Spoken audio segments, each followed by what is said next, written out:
Hello, boys and girls. Here is something completely different than my usual projects. On my desk right now is a new SCX24 build of a QuadraBlue Javelina. QuadraBlue offers a range of futuristic vehicles for the SCX24 platform. This one is called Javelina. Javelina is a species of cute little pigs with spiky hair. I love it. I love the name. Anyway, it's a 3D printed body that can be found on Etsy. There are 3 colors available: black, grayish blue, and this one I ordered, olive green. QuadraBlue recommends coloring accents in gold, so that is what I'm going to do.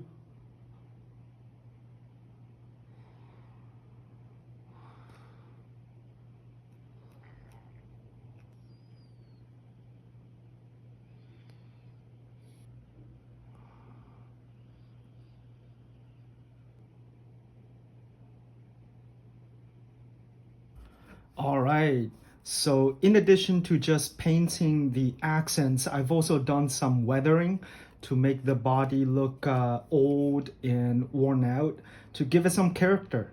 The raw 3D printed plastic was just a bit too glossy for me, so I brushed on some paint thinner to fade certain parts of the plastic, to bring the shine down, to give it more depth, rather than just an even shade of green throughout.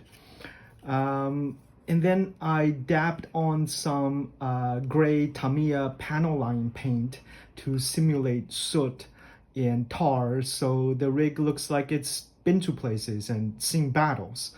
I think it's turned out all right, not perfect, but good enough for me to start assembling this rig.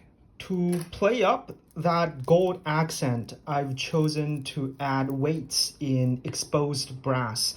So here I have a stock front axle with extenders in brass, and diff cover also in brass. I've added RampCrab's steering link with copper bearings. I'm also using Injora's brass suspension links. The body is designed for C10 JLU/Bronco wheelbase. So that's what these links are. Let's start installing this brass Injora skid plate to the body, and then the links onto the skid plate.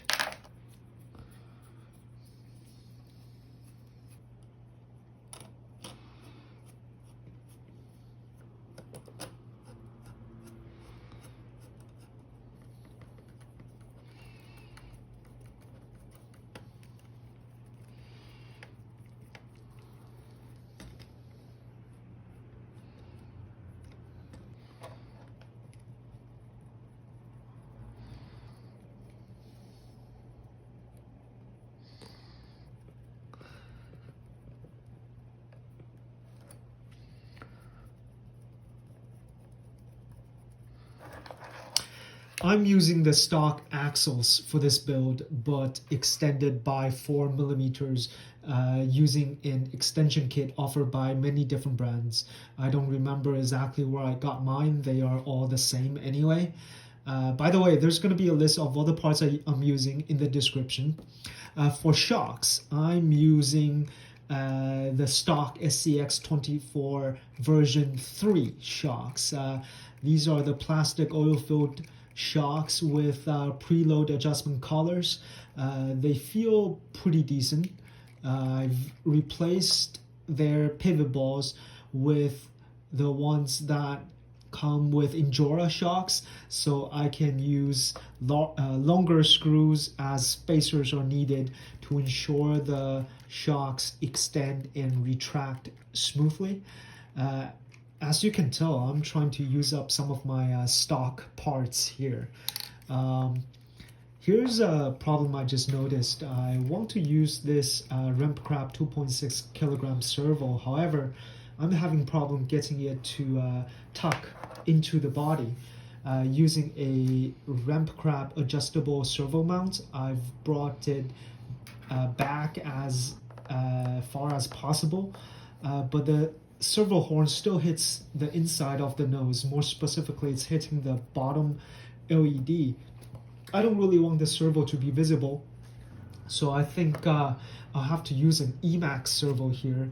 Emax servos are a bit smaller. That should fit under the nose.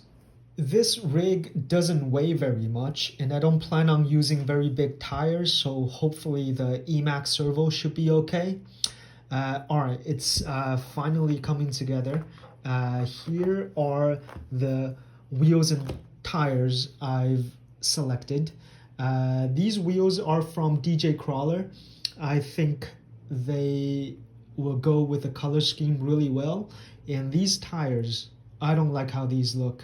They don't look realistic to me, which I suppose make them perfect for this futuristic and fictional vehicle. I mainly got them because they seem to have pretty good reviews. I want to see how they do.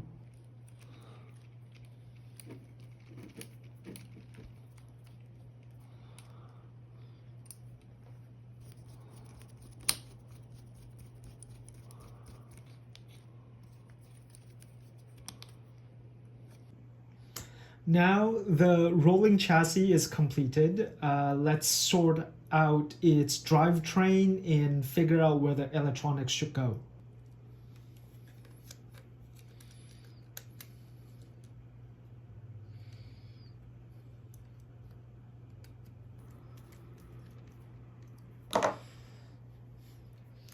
Initially, I just wanted to use the stock brushed motor, but I found the side of the motor would be right up against the chassis.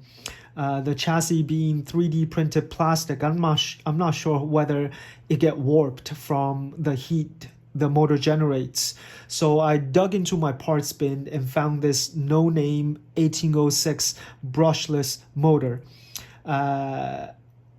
It's mounted on a motor mount designed for 370 size motor, and I mated it to a no-name transmission with metal gears inside to power this brushless motor. Here I have an AM32 based ESC. I've not used this setup before. I hope it does okay. As mentioned, I wanted to use up some of my stock parts. So for receiver and transmitter, I'll be using this Spectrum SLT2 system.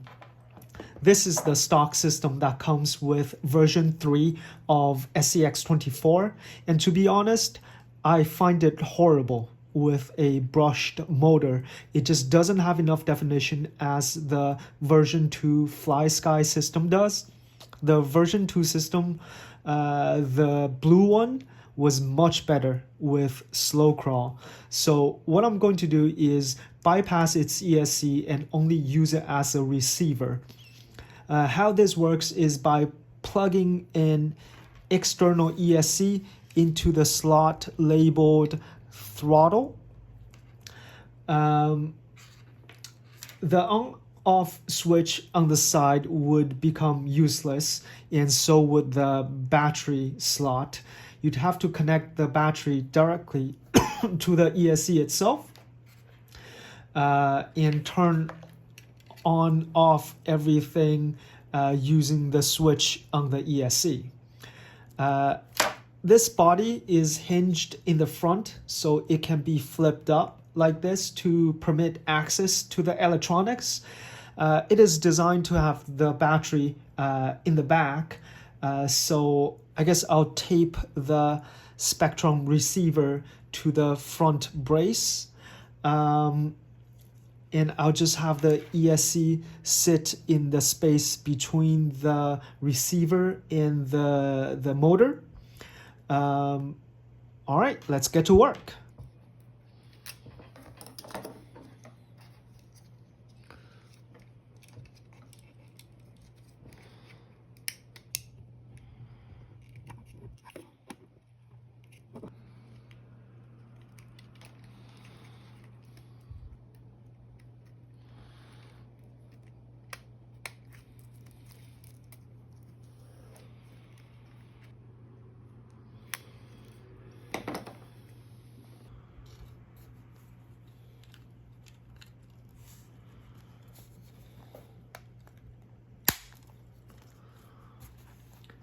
And there we go. This is it. It's done.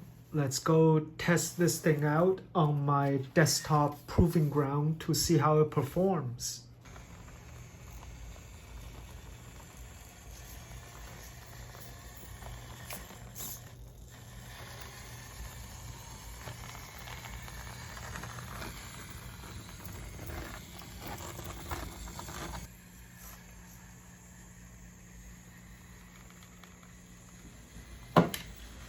This no-name brushless system actually does quite well. I'm pleasantly surprised. The motor, the ESC plus the transmission altogether probably cost me 60 bucks, maybe not even that. I bought it a long time ago because I was searching for a cheap brushless system, but then I set it aside after Injora released their brushless motor, which is also fairly cheap. Not much more expensive than this actually. See, this is the slowest it can go. I haven't experienced any clogging. It sucks to say, I probably wouldn't be able to tell the difference between this and the futuristic systems I have. Onto the things I don't like. I just wish this body had a bit more room inside for a larger servo and for the electronics. I had to use an Emax for it to fit, and that reminded me why I stopped using Emax servos in my builds. And also the electronics inside is pushing up the hood a little bit. But this is minor, and perhaps using different parts, if you lay things out differently, would fix this. What else? These stock axles reminded me how crappy their turning radius is. Oh, this one I couldn't figure out immediately. It sat tilted with its butt up in the air. I couldn't get the rear end down low enough because the drive shaft was already retracted to its shortest possible length. I want the truck to sit leveled front and back, and the servo be completely hidden. So I really need it slammed as low as possible, both front and back. So I had to toss out the Injora steel drive shafts and use modified stock drive shafts, at least for the rear. I needed to shorten it a tiny bit. Another issue is, oh yeah, it doesn't go very fast. This is the max speed. The motor specs listed as a 2000 kilovolt motor, which is the same as the futuristic Mini Komodo, but it is much slower. Probably something to do with the ESC. It was actually meant for an old FMS, the ESC. Well, another downside with the ESC is it isn't adjustable, and doesn't have a BEC for the servo. But all that doesn't matter with this build. With this one, I just want something basic, easy to drive, and not cost as much as my other builds, because I intend to have this as a loaner rig when I go camping with my friends. Well, look at this thing. QuadraBlue is an amazing designer. I'll have a link to his Etsy store in the description. He has many other futuristic and fictional vehicles available. Go check them out. If you have any questions about this body, feel free to ask in the comment section.